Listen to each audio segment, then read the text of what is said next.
आज municipal council office ये हमारी कल की प्लानिंग थी कि हम इसको बंद करेंगे, क्योंकि हमारे जो जितने भी मसले हैं ये तो आज नया इशू बन गया। इसके ऊपर भी हमने कल एक रेजुलेशन डाला हुआ है, और एक रेजुलेशन इसलिए डाला, आगे बरसात आ रही है। हमारे 20 बंदे जो लगे हुए हैं, कैजुअल लेबर लगी हुई है, वो भी कल सीओ ने निकाल दी, अपने घर बैठ के फ़ोन करके वो निकाल दी। कोई किसी काउंसलर को कोई वो नहीं किया, किसी से पूछा नहीं कि आपकी क्या प्रॉब्लम है। एक तो पहले ही हमारे पास ये सफाई कर्मचारी नहीं है, और इतनी तंगी है सफाई कर्मचारियों की। किसी के मोहल्ले में मेरे ख्याल आज तक 8-10 वार्ड ऐसे हैं जहाँ तो एक आदमी भी नहीं है। और हमने ये स्कीम बनाई थी कि ये 20 बंदे जो रहेंगे, हम दो आदमी, जैसे वार्ड नंबर 19, 16, 18 और 21, जहाँ दो बंदे दे देंगे, 10 बंदे वहाँ चले जाएंगे, 10 बंदे हमारे नाले नूले साफ़ करेंगे। बजाय रखने के सीओ ने किया कि सीओ ने इसको कर दिया कि हम नहीं रखेंगे। दूसरा, हमने एक रेजुलेशन डाला था, ये हमारे जो वार्ड है 1 से लेकर 10 तक, ये पुराना कठुआ है, बाकी तो नया बना, ये पुराना कठुआ है। उस वक्त ना तो कोई कौंसिल बनाती थी, अगर बनाती थी तो सीओ कहाँ थे उस वक्त, जो ईओ हुआ करते थे वो कहाँ थे। ईओ का काम था देखना लोगों के मकान बन रहे हैं कि नहीं बन रहे हैं। अब ये जो बिल्डिंग बनी, सीओ कहाँ था उस वक्त क्यों नहीं इसने बंद करवाया। हमें लोग कह रहे हैं कि डीसी साहब ने तड़वाया, हम नहीं मानते कि डीसी साहब ने तड़वाया या किसी ने तड़वाया। हम कहते हैं कि सीओ ने तड़वाया। सीओ ने नोटिस एक दिया उसको, जो नोटिस में हमारे भी साइन नहीं है। हम प्रेसिडेंट हैं, सीओ की क्या औकात है कि एक पूरी कौंसिल चुनी हुई आई है इधर, और वो खुद ही नोटिस देता है, और नोटिस पे हमें वो चेक तक नहीं करवाता। क्यों? कौंसिल के लिए बनवाई, जहाँ तो कौंसिल को हटा दें तो फिर उसके बाद क्या नाम उसका ये करें, अपने अपने आर्डर पेश करें। जब कौंसिल नहीं थी 2005 से लेकर और 1984 तक, 88 तक कौंसिल थी ही नहीं, डिफंक्ट थी। और उसके बीच में लोगों ने मकान नहीं बनाए, उसके बीच में लोगों के मकान नहीं बने। हमारी बिल्डिंगें भी उसी के बीच बनी हुई हैं, 1984 के दौरान की घर के जो बिल्डिंगें बनी हुई हैं। तो कहने का मतलब है कि अगर इसको तोड़ना ही था, सीओ उसको नोटिस देता पे यार।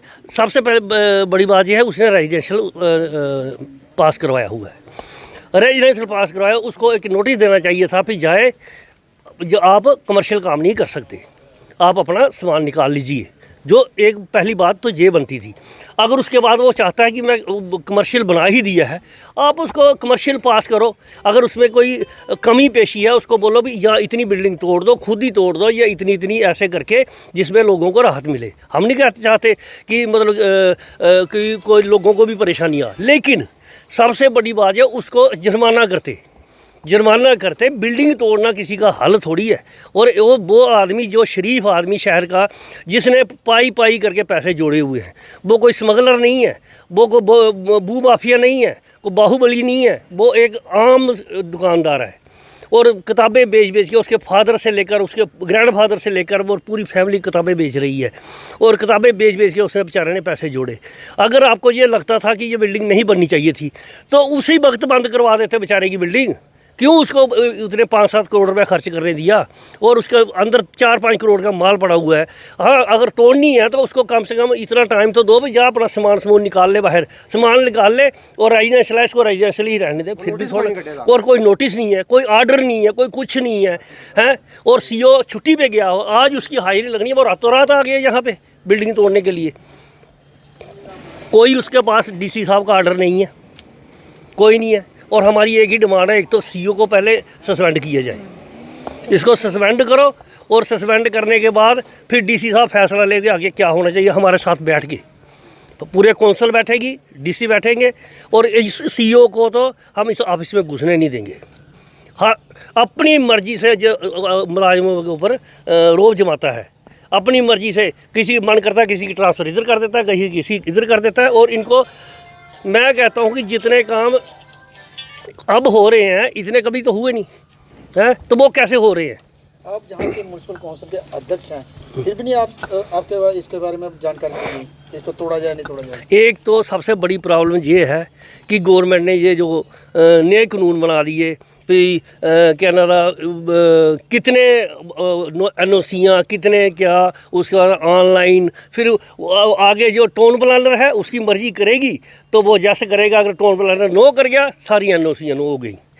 पहले प्रेसिडेंट ही बिल्डिंग परमिशन अथॉरिटी थी, पहले कोई और अथॉरिटी नहीं थी। जब हम बने प्रेसिडेंट बने, आज मैं आपको बता देता हूं कि सबसे ज़्यादा नक्शा मैंने पास किया है 2005 से लेकर 2006 तक और 2009 से लेकर 2010 तक। ये सारे नक्शे मैंने पास किए हैं। और जो पास किए हैं हम क्या करते थे, हमें ACR या रेवेन्यू रिकॉर्ड वो अच्छा लगे तो हम नक्शे पास कर देते थे। और कोई भी बिल्डिंग बनेगी वहाँ फ्लड वालों का क्या काम है? चलो PHE का हो गया, उन्होंने पाइप पहुंचानी है, बिजली का हो गया, उन्होंने बिजली देनी है। और फ्लड वालों ने क्या, इधर कठुआ के अंदर को फ्लड आ रहा है, शहर में फ्लड इरिगेशन की परमिशन लेनी है, को क्या इधर कोई दरिया बन रहा है जो इस बांध लगाना है इन्होंने? इसलिए ये बड़ा गलत हुआ और जुल्म हुआ। हम DC साहब से ये पूछना चाहते हैं कि ये CO कह रहा है कि मुझे DC साहब ने कहा, और DC साहब ने उनको कोई ऑर्डर नहीं दिया है और बिना ऑर्डर के CO ने ये बिल्डिंग तोड़ी है। हमारी एक ही डिमांड है, अगर शहर को शांत रखना चाहते हो, शहर को बचाना चाहते हो तो DC साहब ऐसे CO को हटा दो जो आपको भी गलत गाइड करे और हमारे काउंसिल को भी ख़राब करे।